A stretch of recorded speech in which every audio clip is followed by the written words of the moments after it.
कैसे हम यीशु मसीह के आने तक अपने आप को तैयार कर सकते हैं। जो विषय है वो है कि यीशु मसीह के आने तक तैयार हो जाओ।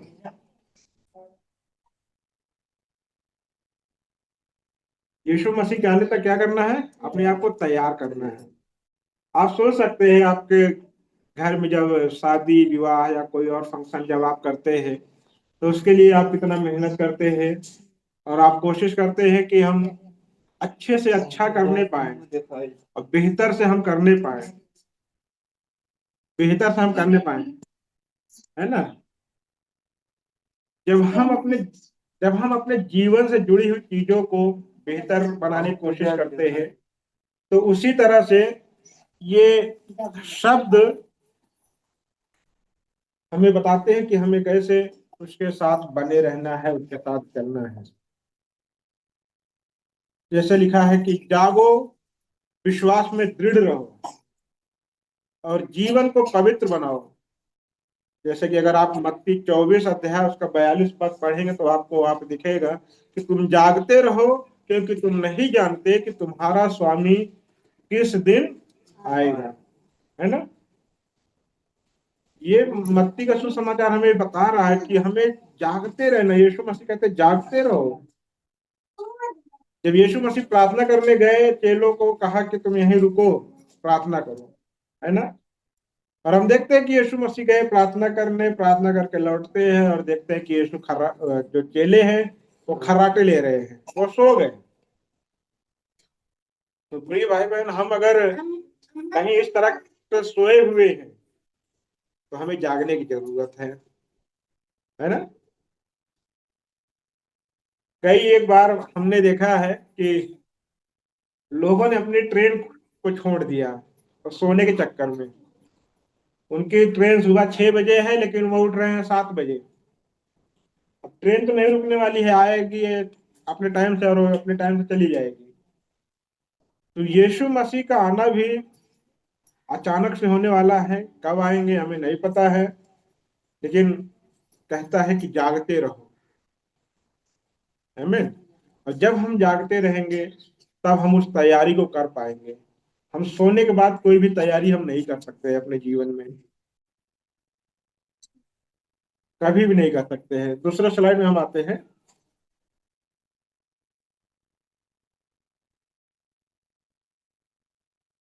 भाइयों और बहनों, आज का संदेश हमारे जीवन को सबसे महत्वपूर्ण तैयारी के लिए बता रहा है। जैसा हमने वचन में देखा, ये सबसे महत्वपूर्ण है।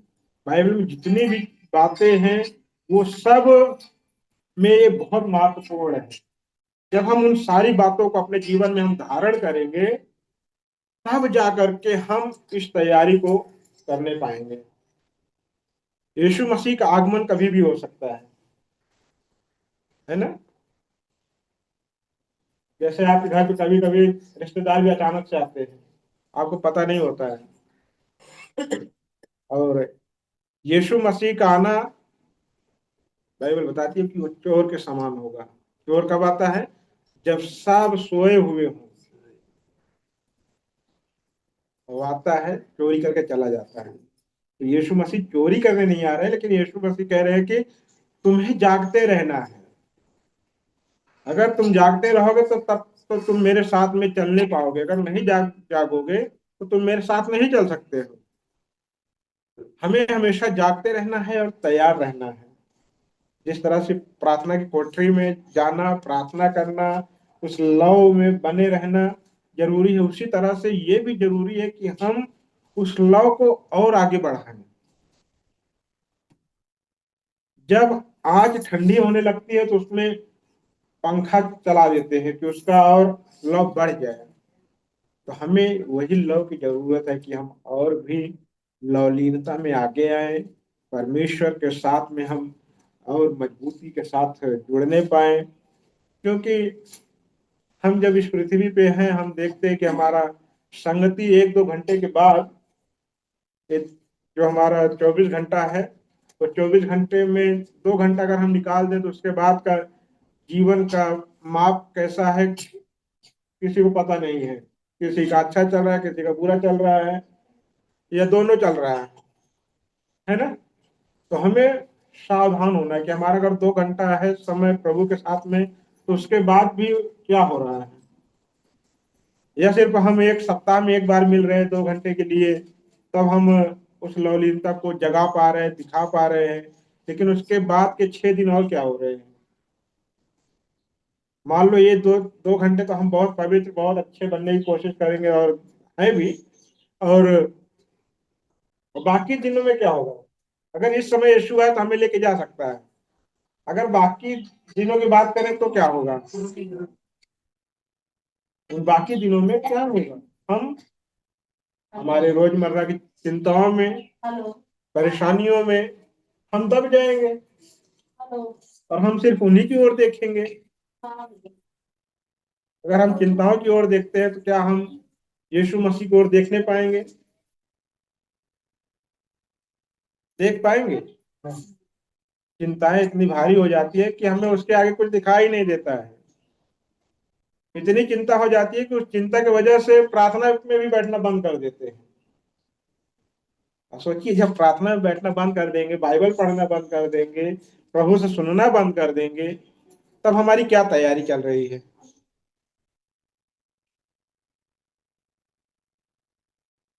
हम लोग कभी देखे हैं ऐसा अपने गांव में कि किसी का बारात आ गया और लड़की वाले तैयार ही नहीं थे। कभी नहीं, हमेशा हम तैयारी करते हैं उन चीजों का।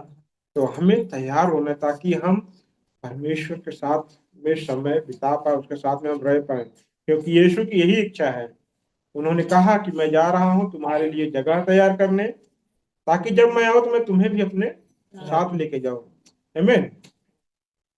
अगर हम पढ़ें 1 थिस्सलुनीकियों 5 अध्याय उसका 2 पद, तो यहाँ पे लिखा है कि हे प्रिय, हम इस बात को ध्यान में रखें कि प्रभु का दिन कैसे चोर की तरह आता है।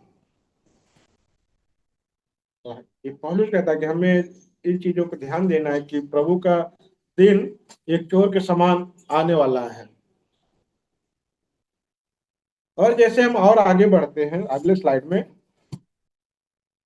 वहां पे है सबसे पहली चीज, अपने जीवन की जांच करो। जीवन की जांच करना, जीवन की जांच करने के लिए आप अपना ब्लड नहीं दे सकते हैं ना, कि ब्लड दे करके हम जांच करा ले तो हमें पता चल जाएगा कि कौन कौन सा पाप हमारे अंदर है या क्या क्या कमी है। अगर ब्लड के द्वारा जांच होगा तो सिर्फ शरीर में क्या क्या बीमारियां हैं वो बता पाएगा, क्या क्या कमी है वो बता पाएगा। लेकिन हम यीशु के साथ चल रहे हैं कि नहीं चल रहे हैं, ये ब्लड का जांच हमें नहीं बता पाएगा।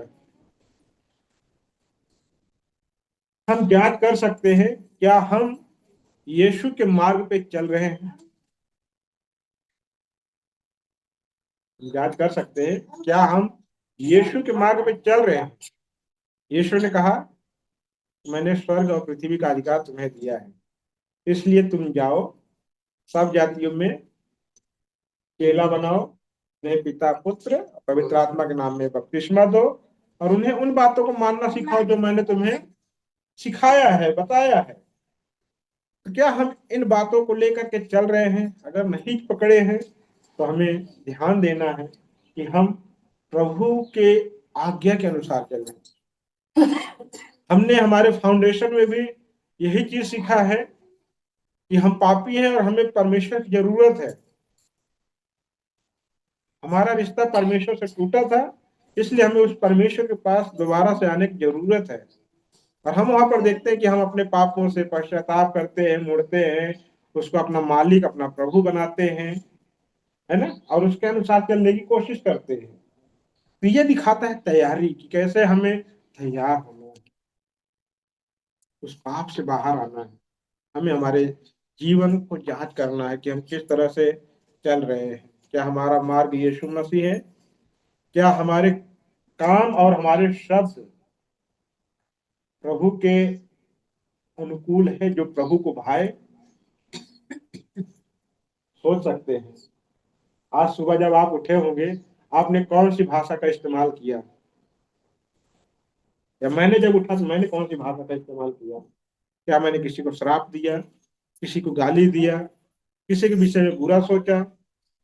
अगर ऐसा कुछ कर रहे हैं तो वो प्रभु के अनुकूल नहीं।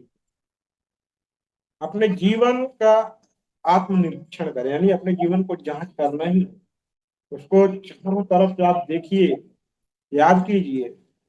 जैसे हम कोई चीज रख के जब भूल जाते तो हम बहुत याद करने की कोशिश करते, कहाँ रखे हैं, कहाँ रखे हैं, कहाँ रखे हैं। उसी तरह से हमें हमारे जीवन को ये जांच करना है कि मैं कहाँ पे प्रभु के साथ चला, कहाँ पे प्रभु के साथ चला और कहाँ पे मैं नहीं चला। अगर मैं नहीं चला हूं प्रभु के साथ तो मुझे चलने की जरूरत है। आमीन। 2 कुरिन्थियों 13 अध्याय उसका 5 पद, देखिए क्या लिखा हुआ है, कोई जन पढ़ सकते हैं। अपने अपने आप आप परखो कि विश्वास में हो कि नहीं। अपने है ना, अपने आप को परखो कि विश्वास में हो, या भी नहीं बस कि बस जाना है, आज आउटग्रुप है, आज बैठना है, लोग जा रहे हैं इसलिए हम भी बैठेंगे, लोग प्रभु भोज कर रहे हैं इसलिए हम भी प्रभु भोज करेंगे, लोग दान दे रहे हैं इसलिए हम भी दान देंगे, लोग आंख बंद किए इसलिए हम भी आंख बंद करेंगे, लोग ताली बजा रहे हैं इसलिए हम भी ताली बजाएंगे। जांच करो जो सब कुछ जो आप कर रहे हैं, क्या वो प्रभु के अनुकूल है, वो प्रभु को भाता है, क्या आप उस विश्वास में है भी या नहीं, या बस सिर्फ इसलिए प्रार्थना संगति में बैठते हैं कि हमारी अम्मा बैठती हैं, हमारे पापा बैठते हैं इसलिए हम भी जा रहे हैं, हम भी बैठेंगे। अम्मा पापा बैठ रहे हैं ठीक है, लेकिन जो बेटा बैठ रहा है क्या वो प्रभु के सामने अपने पाप को पश्चाताप किया? याद रखिए, जब तैयारी की बात हो रही है तो आप सिर्फ अपनी तैयारी की बात बारे में मत सोचिए, आपका परिवार भी उसमें शामिल है, कि आप अपने परिवार का भी ध्यान रखो कि क्या वो प्रभु के साथ चल रहे हैं।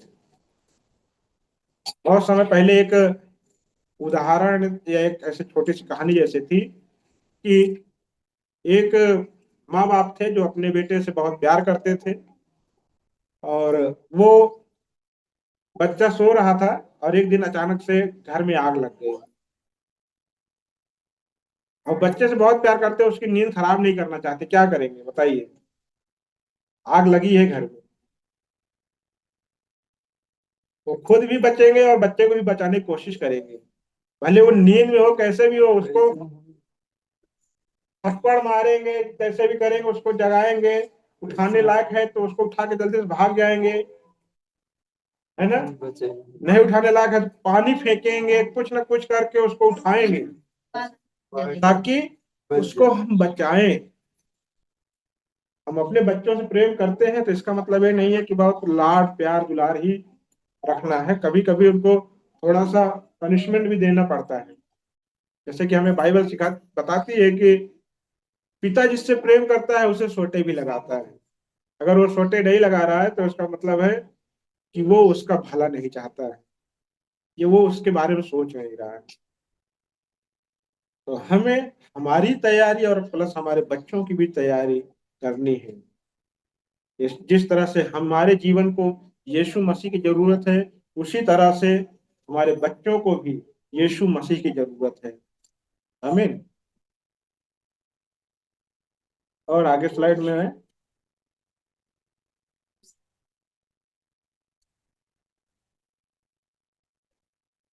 हाँ, पाप से पश्चाताप और मुक्ति यानी उद्धार। अपने पापों को स्वीकार करो और क्षमा मांगो, है ना, सबसे आसान, सबसे अच्छा। ना ही कोई बलि चढ़ाना है, ना ही कोई फूल, ना ही कोई माला, ना ही कोई अगरबत्ती, सिर्फ और सिर्फ घुटने टेकना है प्रभु के सामने और अपने हृदय खोल देना है प्रभु के सामने कि प्रभु मैं पापी व्यक्ति हूँ। पता है बाइबल में एक कहानी इस तरह से है कि 2 लोग गए मंदिर में, एक चुंगी लेने वाला था और एक शास्त्री फरीसी वो थे। जो चुंगी लेने वाला था वो भी प्रार्थना कर रहा है और जो शास्त्री था वो भी प्रार्थना कर रहा है। और वो किस तरह से प्रार्थना कर रहा है कि प्रभु मैं आपका धन्यवाद देता हूँ कि तूने मुझे सब कुछ दिया है। प्रभु मैं धन्यवाद देता हूँ कि मैं इसके जैसा नहीं हूँ, मैं आपको दसवां से देता हूँ, मैं गरीबों को खाना खिलाता हूँ। यानी कि वो प्रभु के सामने सिर्फ अपनी बड़ाई कर रहा था, ना कि वो अपने पापों को कबूल कर रहा था, बल्कि वही चुंगी लेने वाला घुटने पे आकर के प्रार्थना करता है, प्रभु मुझे क्षमा कर, मैंने तेरे खिलाफ पाप किया है। और यीशु मसीह कहते हैं कि उसका पाप क्षमा हुआ, है ना। आइए हम यूहन्ना 1 अध्याय उसका 1 यूहन्ना का 1:9, यूहन्ना की पत्री खोलेंगे। यूहन्ना की पत्री पहला अध्याय, पहला वचन, पहला अध्याय का 9 वचन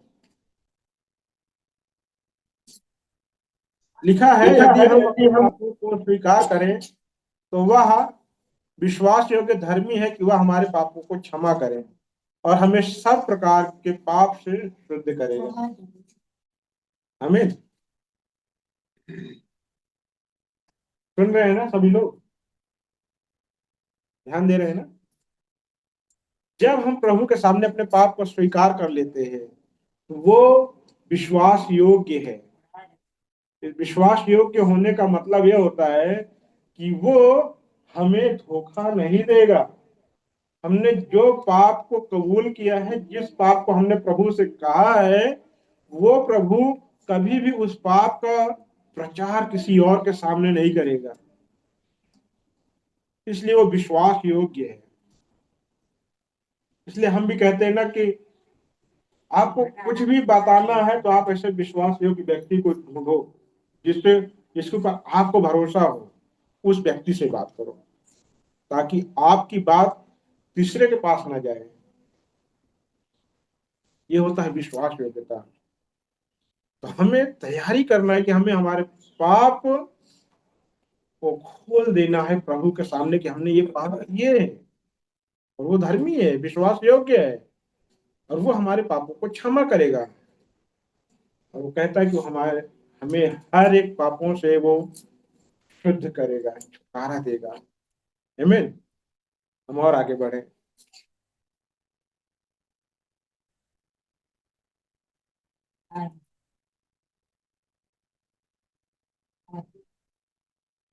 सत्य और प्रेम में जियो। हम मसीह हैं, यीशु मसीह पर विश्वास करते हैं। हमारा शब्द हमेशा सत्य होना चाहिए, भले हमारा नुकसान हो रहा हो या बहुत फायदा ही हो रहा हो, कुछ भी हो रहा हो, जीवन के हर एक हिस्से में हमें उस सत्य के ऊपर जीवन जीना है कि हम कभी झूठ ना बोले। परिवार, मित्र और समाज के प्रति हमें प्रेम दिखाना है। यीशु ने कहा ना कि तुम जगत के नमक हो, तुम जगत की ज्योति हो। नमक भी और ज्योति भी, दोनों का काम इस तरह से है कि बिना नमक के किसी का स्वाद नहीं आता है, सब्जी का या कोई भी जो खाना बनता है बिना नमक के उसका स्वाद नहीं है। और बिना लाइट के किसी का घर चमकता नहीं है रात में।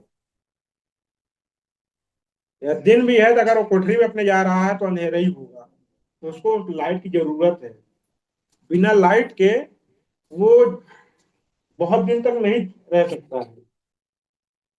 अगर हम आज से 50 साल पीछे जाए, 25 साल पीछे जाए, लोग दिया जलाते थे, है ना। क्यों जलाते थे? ताकि हम उस रोशनी में रह करके हम अपने घर की चीजों को कर सके। बाकी वो सोते समय बुता देते थे, बंद कर देते थे। तो हम एक अच्छा उदाहरण बने अपने समाज के लिए, परिवार के लिए, मित्र के लिए, और दूसरों की मदद करो। हमें दूसरों की मदद भी करनी है। हो सकता है कि ऐसा लगे कि अरे जरूरत तो मुझे ही है सबसे पहले, लेकिन कोई बात नहीं है, परमेश्वर आपके साथ है। लेकिन जिसको मदद की जरूरत है उसके पास परमेश्वर नहीं है। तो हम अपना प्रेम दिखा सकते हैं, और अपने प्रेम दिखा करके, दया दिखा करके हम उसको भी जीत सकते हैं कि वो सुसमाचार सुने और प्रभु में विश्वास करे। जिस तरह से मैं तैयार हो रहा हूँ प्रभु के आगमन के लिए, वो भी तैयार हो सके। और यूहन्ना 13 अध्याय उसका 34 पद क्या कहता है, उसको हम देखें। लिखा है कि जैसे मैंने तुमसे प्रेम किया, वैसे ही तुम भी एक दूसरे से प्रेम रखो। है ना? जैसा मैंने तुमसे प्रेम किया है वहां, अब यहाँ पे बाइबल हमें नहीं बताती है कि सिर्फ विश्वासियों के बारे में भी, लेकिन जो विश्वास नहीं करते हैं उनके बारे में भी है ना। अगर मुझे प्रभु ने बनाया है, तो क्या अविश्वासियों को प्रभु ने नहीं बनाया? जो हमारे खिलाफ आवाज उठाते हैं, क्या परमेश्वर ने उन्हें नहीं बनाया? उनको भी तो उन्हीं ने सांस दिया ना, हमारे अंदर भी उन्हें नहीं सांस दिया है। हाँ, आज वो भटके हुए हैं, लेकिन वो भी हमारे परमेश्वर की ही संतान है। जिस तरह से हमें 2000 साल के बाद जा करके ये अवसर मिला है कि हम प्रभु को जान पाए। हमारे बाप दादा कितने लोग चले गए, लेकिन परमेश्वर का अनुग्रह दया हमारे ऊपर हुआ है कि अब हमारे द्वारा और भी लोग प्रभु को जाने और वो उस अनंत काल के जीवन के लिए तैयार हो सके। है ना? हमारा इस धरती पर का जीवन सीमित है। 70 साल, 80 साल बहुत अच्छा से खान पीन सब कुछ रहा अच्छा, तो 120 साल तक, उसके बाद इस यहाँ से हमारी टिकट कटनी ही कटनी है। हम यहाँ नहीं रह सकते हैं। हम स्वर्गीय हैं और हम प्रभु के लोग हैं, इसलिए हमको उस तैयारी में बने रहना है, चलते रहना है। आमीन। और ये प्रभु कहते हैं कि ये एक नई आज्ञा है, जैसा मैंने तुमसे प्रेम किया वैसे तुम भी एक दूसरे से प्रेम रखो। आमीन। और आगे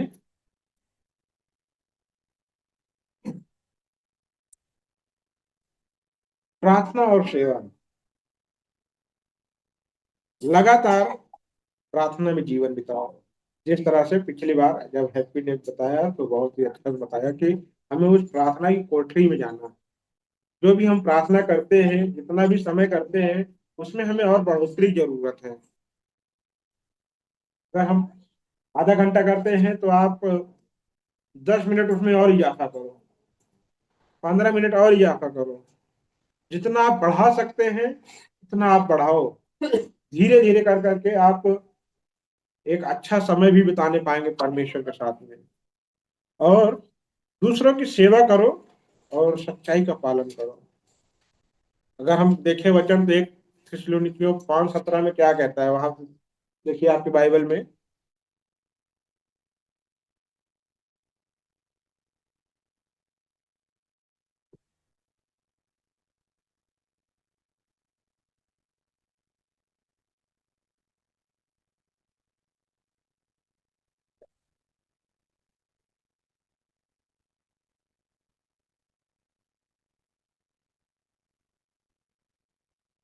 कौन पढ़ेगा?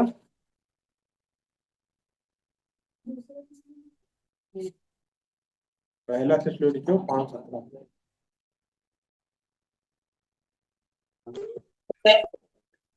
निरंतर प्रार्थना में लगे रहो। हाँ, क्या क्या करो? निरंतर प्रार्थना में लगे रहो। निरंतर यानी कि चलना शुरुआत किया है, चलते रहो, चलते रहो, चलते रहो, चलते रहो। रुकना नहीं है, निरंतरता, एक लय में हमेशा चलते रहो, प्रार्थना में बने रहो, प्रार्थना करते रहो। कुछ एक ऐसे समय है जहां पे हमें घुटने टिका करके प्रार्थना करने की जरूरत है, लेकिन कुछ ऐसे समय है जहां पे हम घुटने नहीं टिकाएंगे। हम खड़े खड़े जहां पर भी है, जो काम हम कर रहे हैं, उस काम के समय में भी हम परमेश्वर से प्रार्थना कर सकते हैं। हम परमेश्वर को धन्यवाद दे सकते हैं, उसके हर एक उपकारों के लिए उसको हम धन्यवाद दे सकते हैं। आमीन। और मत्ती 25 अध्याय उसका 40 पद कहता है कि जो कुछ तुम लोगों में से किसी के लिए करोगे वह मेरे लिए करोगे। अगर हम किसी के लिए भी करते हैं तो प्रभु कहता है कि वो तुम मेरे लिए करोगे। जैसे कि लिखा हुआ है ना कि जब मैं भूखा था तब तुमने मुझे खाना दिया, जब मैं नंगा था तब तुमने मुझे कपड़ा दिया, जब मैं बीमार था तब तुम मुझसे मिलने आए, और जब मैं कैद में था तुम वहां पर भी मुझसे मिलने आए। अगर तुमने ऐसे लोगों के साथ अगर किया है, तुमने वो मेरे साथ किया। वहां पे बोलते हैं ना कि प्रभु हमने कब तुझे ऐसा किया कि हमने तुझे खाना दिया, हमने तुझे कपड़ा पहनाया, हम तुझे देखने आए। प्रभु कहता है कि जब तुमने उन लोगों के साथ जो किया वो तुमने मेरे साथ किया है। वो सेवा का दिखाता है कि प्रार्थना भी और हमारी सेवा भी रुकनी नहीं चाहिए। जहां भी अवसर मिले हमें मदद करने का, हम जरूर मदद करें, सेवा करें। आमीन। और आगे बढ़े हम। अब हमें एक निर्णय की जरूरत है। निर्णय लेना है, एक फैसला करना है कि हम जागरूक होकर के प्रभु के अनुसार चलें। जैसे पहले हमने पढ़ा कि जागो, तो हमें जागरूक हो करके जीवन को प्रभु के अनुसार ढालना है। यानी कि जैसा प्रभु चाहते हैं उस तरह से हम प्रभु के साथ समय बिताएं और अपने हृदय में प्रेम, क्षमा और सेवा बनाए रखें। आमीन।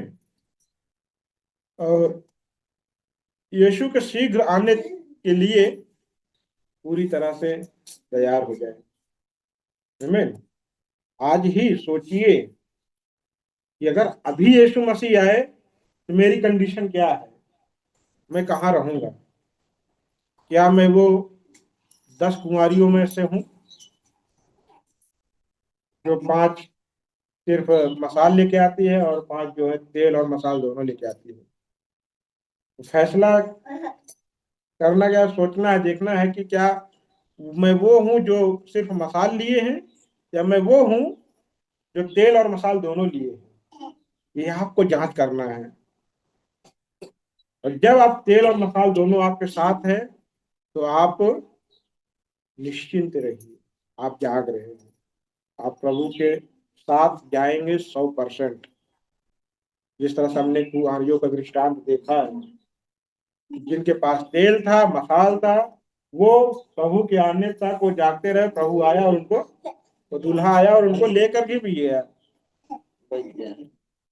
मत्ती 24 अध्याय 44 पद कहता है, इसलिए तुम भी तैयार रहो, क्योंकि जिस घड़ी के विषय में तुम सोचते भी नहीं उसी घड़ी मनुष्य का पुत्र आ जाएगा।